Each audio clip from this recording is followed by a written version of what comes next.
Good morning dear students. अभी हम आपको इकाई 2 क्लास 6 पूर्ण संख्याएं, इकाई 2 में पूर्ण संख्याएं चैप्टर सेकेंड है होल नंबर। इसकी कुछ बेसिक जानकारी और इसके बारे में कुछ बेसिक कॉन्सेप्ट हैं उसको हम पढ़ेंगे। आइए देखते हैं पहला कॉन्सेप्ट क्या है। पहली प्रॉपर्टी देखिए, 0 1 2 3 4 इस तरह से जो भी संख्याएं पूर्ण संख्याएं होती हैं, क्योंकि प्राकृतिक संख्याएं जो होती है 1 से शुरू होती है, 1 2 3 4 5 6 ये गिनती की संख्या प्राकृतिक संख्याएं होती हैं। अगर उसमें हम 0 को इंक्लूड कर लें तो ये हमारा प्राकृतिक संख्या नेचुरल नंबर बन जाता है। तो 0 1 2 3 4 ये पूर्ण संख्याएं हैं। ये 0 को इंक्लूड करने से ये होल नंबर बन गया, पूर्ण संख्या बन गया। 0 हटा दें तो ये नेचुरल नंबर बन जाएगा, प्राकृतिक संख्या। ठीक है। दूसरा है 0 सबसे छोटी पूर्ण संख्या है। प्राकृतिक संख्या की बात करें तो सबसे छोटी प्राकृतिक संख्या 1 है, क्योंकि गिनती हमारी 1 से शुरू होती है, काउंटिंग 1 से शुरू होती है। बट सबसे छोटा होल नंबर क्या है, पूर्ण संख्या, वो 0 है। ठीक है। नेक्स्ट देखिए, ऐसी पूर्ण संख्याएं जो एक क्रम से आती हैं, ऐसी पूर्ण संख्याओं को क्रमागत पूर्ण संख्याएं कहते हैं। मतलब 1 2 3 4 ये क्रम से आ रही है तो क्रमागत पूर्ण संख्याएं हैं। ठीक है। और क्रमागत धन पूर्ण संख्याएं ये सब 1 2 3 4 5 ही है। तो क्रमागत पूर्ण संख्याओं का अंतर सदैव 1 होता है। जैसे 3 के बाद 4 आ रहा है तो अंतर कितना का है, 4 - 3 1 है, तो इनका अंतर सदैव 1 होता है। 3 क्रमागत पूर्ण संख्याओं में पहली और तीसरी संख्याओं के योगफल का आधा बीच की संख्या होती है। 3 क्रमागत पूर्ण संख्याओं में पहली और तीसरी संख्याओं के योगफल का आधा बीच की संख्या होती है। मतलब 3 क्रमागत हैं, अगर हम मान लें 1 2 3 है, 1 2 3, अगर 3 क्रमागत पूर्ण संख्या है तो पहली और तीसरी संख्याओं का योग, पहली और तीसरी को जोड़ देंगे तो 4 होगा। ठीक है ना। उसका आधा बीच की संख्या होती है। अब 4 का आधा करेंगे तो 2 आएगा, तो बीच की संख्या हो जाएगी। ठीक है। पूर्ण संख्याओं पर संक्रियाएं। अब हम कुछ ऑपरेशंस देखेंगे क्या होता है। पहला है योग का समरक प्रगुण, योग का, जोड़ का। 2 पूर्ण संख्याओं का योगफल सदैव पूर्ण संख्या होती है। यह पूर्ण संख्याओं का योग का समरक प्रगुण है। जैसे देखिए यहाँ पे 5 + 7, अगर 5 भी पूर्ण संख्या है, 7 भी पूर्ण संख्या है, इन दोनों को जोड़ दिया तो 12 आ गया। तो 7 5 12, ये 12 क्या है, ये भी ये होल नंबर है, पूर्ण संख्या है। 0 पूर्ण संख्या है, आप देख रहे हैं शुरू 0 से होता है। 3 भी पूर्ण संख्या है, 0 और 3 को ऐड करने पर क्या आ गया, 3 आ गया, तो ये भी क्या है, एक होल नंबर है। 4 में 0 जोड़े तो 4 आएगा, ये भी होल नंबर है। 0 में 0 जोड़ देंगे तो 0 ही आएगा, 0 भी एक होल नंबर है। अगला प्रॉपर्टी है दूसरा, योग का क्रम विनिमय प्रगुण है ना। क्रम विनिमय, उसका मतलब क्रम का कोई वो नहीं होता है, किसी क्रम में जोड़ दें, ये है हमारा। 2 पूर्ण संख्याओं के योग फल पर संख्याओं के क्रम का कोई प्रभाव नहीं पड़ता है। जैसे 3 + 4 करें तो 7 आ रहा है, और 4 + 3 करें तो भी 7 आएगा। तो दिस इम्प्लाइज मीन्स 3 + 4 = 4 + 3। 3 + 4 करें चाहे 4 + 3 करें, दोनों ही 7 आएगा। ठीक है। अगली प्रॉपर्टी है योग का तत्समक अवयव, एडिटिव आइडेंटिटी। किसी पूर्ण संख्या में यदि 0 को जोड़ा जाता है तो योगफल वही संख्या होती है जिसमें 0 को जोड़ा जाता है। इसी कारण 0 को पूर्ण संख्याओं में योग का तत्समक अवयव है ना, एडिटिव आइडेंटिटी कहते हैं। 0 को पूर्ण संख्याओं के लिए योज्य तत्समक भी इसे कहा जाता है। जैसे 0 + 3 करें तो 3 ही आएगा, या 3 + 0 करें तो भी 3 आएगा। ठीक है। तो 0 + 3 और 3 + 0 दोनों का मतलब एक ही है, वो 3 ही के बराबर होगा। अगली प्रॉपर्टी है योग का साहचर्य प्रगुण। 3 पूर्ण संख्याओं को क्रम में जोड़ते समय किन्हीं 2 पूर्ण संख्याओं का समूह पहले बना लेने से योगफल में अंतर नहीं पड़ता है। यह योग संक्रिया का साहचर्य प्रगुण है। मतलब आप जैसे मैं 2 3 4 को जोड़ना है तो पहले मैं 2 + 3 जोड़ लूँ, फिर 4 को जोड़ूं, या पहले मैं 3 + 4 लास्ट वाले को जोड़ लूँ, फिर 2 को जोड़ूं।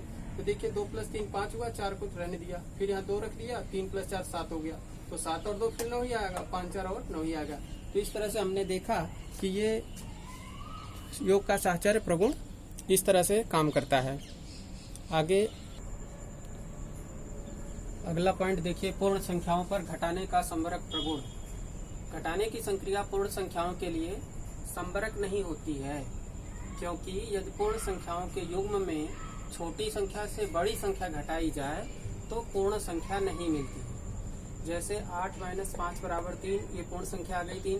5 - 9 बराबर, अब 5 में से 9 तो माइनस नहीं होगा, तो 9 में से 5 माइनस होगा तो माइनस का 4 आएगा, क्योंकि बड़ी संख्या का चिन्ह माइनस है इसलिए -4 आएगा। तो ये पूर्ण संख्या नहीं है। और 10 में से 10 घटाएंगे तो 0, 0 पूर्ण संख्या है क्योंकि 0 से ही पूर्ण संख्या शुरू होती है। 8 में से 0 घटाएंगे 8 आएगा, ये भी पूर्ण संख्या है। लेकिन 0 में से 7 घटाएंगे तो 0 में से 7 माइनस नहीं होगा, तो 7 में से 0 माइनस हो जाएगा तो माइनस का 7 आंसर आएगा। ये पूर्ण संख्या ये भी नहीं है। तो यही कह रहा है कि पूर्ण संख्याओं पर घटाने का समरक प्रगुण नहीं लागू होता है। मीन्स बड़ी में से छोटी घटाएंगे तब तो पूर्ण संख्या आएगी, लेकिन छोटी में से बड़ी घटाएंगे तो पूर्ण संख्या नहीं आएगी, इसलिए ये नियम लागू नहीं होता है। अगला देखिए पूर्ण संख्याओं में गुणन के प्रगुण। अब हम गुणा के प्रगुण पढ़ेंगे। पहला है गुणन का समरक प्रगुण। पूर्ण संख्याओं का गुणनफल सदैव पूर्ण संख्या होता है। यह गुणन संक्रिया का समरक प्रगुण है। मीन्स कोई पूर्ण संख्या, उसमें पूर्ण संख्या दूसरी कोई लेके अगर गुणा करें तो जो गुणनफल आएगा वो भी पूर्ण संख्या ही होगा। जैसे 6 और 4 दोनों पूर्ण संख्या है और गुणा किया तो 24 आया, ये भी एक पूर्ण संख्या है। ऐसे ही 2 और 5 दोनों पूर्ण संख्या है, गुणा करने पे 10 आया, 10 भी एक पूर्ण संख्या है। ठीक है। अगली प्रॉपर्टी है गुणा का क्रम विनिमय प्रगुण। पूर्ण संख्या युग्म में उनके क्रम को बदल देने पर भी गुणनफल समान होता है। इसे गुणन प्रक्रिया का क्रम विनिमय प्रगुण कहते हैं।